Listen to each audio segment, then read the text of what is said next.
What's going on, history peeps? We have a review video for you today on Booker T. Washington and W.E.B. Du Bois, two very influential African Americans from the late 19th, early 20th centuries. Let's get going. All right, a little background on Booker T. Washington. He was born in Virginia in 1856 as a slave, so he would not see emancipation through the 13th Amendment for many, many years later. He established the Tuskegee Institute in Alabama, and here's a picture of it. It is a college for African Americans. And there is the house that he lived in for most of his adult life at the Tuskegee Institute. His house is still there. You can go visit it in Alabama. He believed very strongly that education was very important for African Americans, especially be able to identify this vocational training. This is learning a specific skill. Today it might be like being a plumber or an electrician, but it is learning a specific skill, and that's what he encouraged African Americans to study. That type of education, vocational. In 1895, he gave a very famous speech called the Atlanta Compromise, in which expressed his belief that African Americans should accept segregation. Remember, this is in the South. This is right in the heart of the Jim Crow era, in which African Americans and whites were segregated. And he argued that African Americans should accept that segregation in exchange for economic opportunity. So he saw this more as a gradual thing in which African Americans would eventually gain equality, but in the meantime, just focus on economic opportunities. And he had a very famous quote. It said, "In all things that are purely social, we can be as separate as the finger." So when it comes to socially, when it comes to segregation, African Americans and whites could be separate. Yet, one as the hand in all things essential to mutual progress. So when it comes to economic opportunities. Definitely be familiar with the Atlanta Compromise and that quote there, please. W.E.B. Du Bois. Well, he was born in 1868 in Massachusetts. So he was born 12 years later, and he was born in the North. So he never was born a slave. He didn't know slavery. Slavery was illegal by this point. So he's going to have a much different life experience than Booker T. Washington did.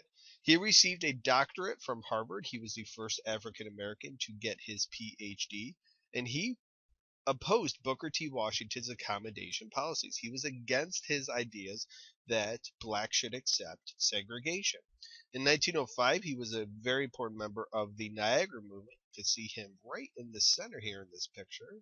This happened in Niagara Falls, Canada, not Niagara Falls, New York, because hotels would not allow them to stay. So the goal of the Niagara movement was to end discrimination and segregation in the United States. This helps morph into, a couple years later, the NAACP, or the National Association for the Advancement of Colored People. And the goal of this organization, which is still around today, is to ensure equality and to end discrimination as well. W.E.B. believed in something called the talented 10th, which you very well may see on any exam. And this is the belief that leaders in the African American community should have full access to education and American life. So he didn't necessarily believe in the vocational training that Booker T believed in. He believed that African Americans should be able to pursue any education that they wish, including getting a doctorate as he did from Harvard. All right, let's compare the two individuals. Both wanted rights for African Americans. And again, they were, as I said in the beginning of the video, they were two of the most influential, if not the most influential African Americans from the late 19th and early 20th centuries. And they differed on how to achieve those rights. Again, W.E.B. was against accommodation and segregation. Booker T was in favor of gradual acceptance for African Americans. He realized this would not be won overnight, so it may take a little while, whereas W.E.B. wanted immediate acceptance. Okay, some test tips for these two individuals, as you very well may see them. If it's an essay topic, chances are you won't see a topic comparing Booker T and W.E.B. Rather, what you'll see is comparing these two individuals with other leaders from different times. So, for example, how did Booker T and W.E.B. Du Bois compare to Martin Luther King and Malcolm X in the 1950s and the 1960s? So it would kind of be the two of them compared to two other individuals from another time. Multiple choice question tips. When you see Booker T, think vocational training and definitely be able to identify that quote, "In all things that are purely social, we can be as separate as the fingers." That was part of his Atlanta Compromise speech, again, accepting segregation as long as you have economic opportunities. For W.E.B, definitely know the NAACP, know the Niagara movement, and know the talented 10th. I mean, it's pretty much knowing everything in this video, but it's keyword association there to help you out with your test. And also, good luck. You'll do great. You're brilliant. So, thank you very much for watching. Take a moment, subscribe to my channel if you have not already.